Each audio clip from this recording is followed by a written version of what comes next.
तो अभी हम समझेंगे पास्ट प्रोग्रेसिव या फिर पास्ट कंटिन्यूस। इसका डेफिनेशन है an action that was in progress at a specific time in the past.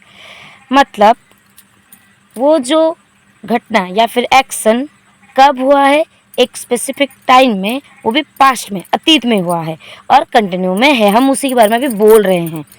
सो इसका स्ट्रक्चर वही रहेगा, सब्जेक्ट प्लस बी वर्ब में वाज या वेयर होगा, प्लस वर्ब का first form plus ING plus object.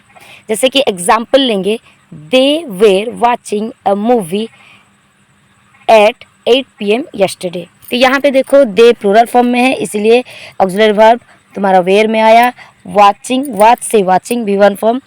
ए movie specific time क्या है 8 PM और पास्ट टाइम क्या है तुम्हारा yesterday। वैसे ही यूजेस के अकॉर्डिंग जाए तो दूसरा एग्जाम्पल ले लेंगे, यही सेम है, to describe an action in progress at a specific past time. Video थोड़ा सा लंबा हो रहा है बच्चों, तो मैं क्या कर रही हूँ ना, अभी इसको एक्सप्लेन करके आपको बता दे रही हूँ। इसका पूरा डिस्क्रिप्शन रिटेन में मैं अपने डिस्क्रिप्शन में दे दूँगी, तो वो वहाँ से उसको नोटेट कर लेना, ठीक है।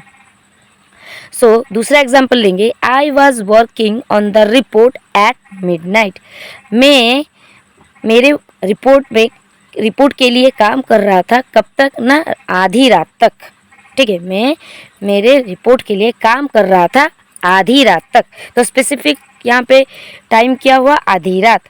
और आई हो गया फर्स्ट पर्सन, वाज हो गया तुम्हारा ऑक्सिलरी वर्ब, और वर्क से वर्किंग हो गया। तो काम क्या था, रिपोर्ट पे काम हो रहा था, ठीक है। सो तो अभी हम लोग जाएंगे यूजेस टू पे। सो पास्ट प्रोग्रेसिव में यूजेस टू में हम क्या समझेंगे, to show an action interrupted by another. इसका मतलब है जब हम कुछ दिखा रहे हैं, कुछ काम मतलब कर रहे हैं, उसी बीच में कोई दूसरा अपना काम को बोल रहा है, तो ये सारी चीज़ें भी पास्ट में ही हुई है, तो उसी के बारे में समझाता है। कई बार ऐसा होता है ना कि हम बोल रहे हैं कि ऐसा ऐसा हुआ रहा था, फिर अचानक से वो आ गए और उसने ऐसा बोला। तो यहाँ पे एग्जाम्पल के थ्रू हम समझेंगे तो ज़्यादा अच्छे से समझ आ जाएगी। एग्जाम्पल जैसे आई वॉज स्टडिंग, मैं पढ़ रही थी, आई वॉज स्टडिंग। व्हेन, तभी, the phone wrong, the phone wrong, मैं पढ़ रही थी और उसी वक्त मैं पढ़ रही थी जब फ़ोन बजा, ठीक है। तो दोनों ही एक्टिविटीज़ एक्शन पास्ट टेंस में ही हुआ है, बस एक काम कंटिन्यू में था और उसी वक्त दूसरा काम हुआ। और एक एग्जांपल ले लो जिसमें तुम्हें समझ में इजी आएगी। देखो बच्चों, ये सारे मैं कुछ कुछ लिख के दे रही हूँ और कुछ कुछ नहीं लिख पा रही हूँ क्योंकि वीडियो बहुत लेंदी हो जा रहा है।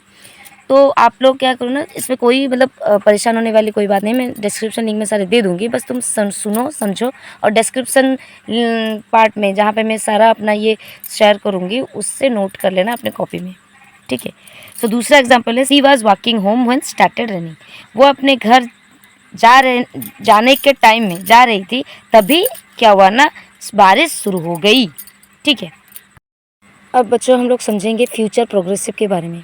डेफिनेशन है an action that will be in progress at a specific time in the future.